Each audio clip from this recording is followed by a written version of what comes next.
The film was a big hit for American cinema releasing, allowing them to grow as a company and to move more into film production. So they produced, not just distributed, but produced Chuck's next two films, A Force of One for a 1979 release and The Octagon for a 1980 release. So here we are at 1980. Chuck's enough of a star, and so it was time for companies to dredge up his earlier roles and see what extra money could be made from them. Breaker Breaker was re-released that year on a double bill with the South African martial arts film Kill or Be Killed. Notice that the trucker angle has been dropped from the promotion, which paid off with a profitable 6 weeks in key urban markets. I sorta wonder if the hilariously titled Action Forever German release of the film was also from around this time, as it sure was not playing up the trucker thing either. Then again, maybe Germany never got in on the CB radio craze. There's no evidence Chuck really minded the fact that Breaker Breaker hit theaters again, but then again he probably signed a proper camera release back when he made it, so he would have been powerless to block this re-release even if he wanted to, so I'm guessing he was at peace with that one. But he did not like the fact that Yellow-Faced Tiger resurfaced in 1981 as Slaughter in San Francisco.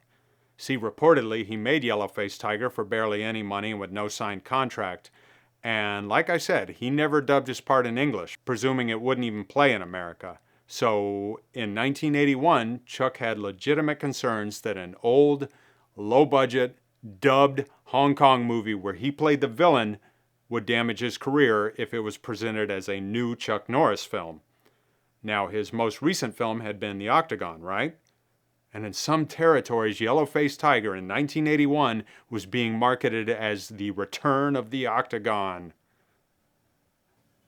So he took efforts to block the release, and I'm not sure if that had anything to do with this, but in San Francisco's home state of California, instead of being called Slaughter in San Francisco, it was titled The Boss for some reason.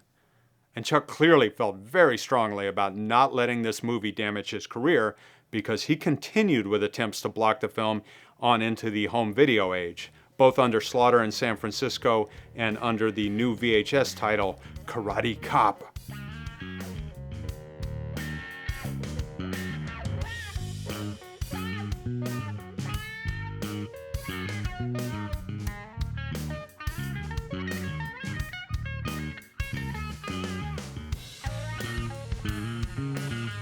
Anyway, it was now 1981, and American cinema releasing, even though Chuck Norris was sort of their breadwinner, decided to go in a different direction, not make any more Chuck pictures. Yeah, they were one of those companies.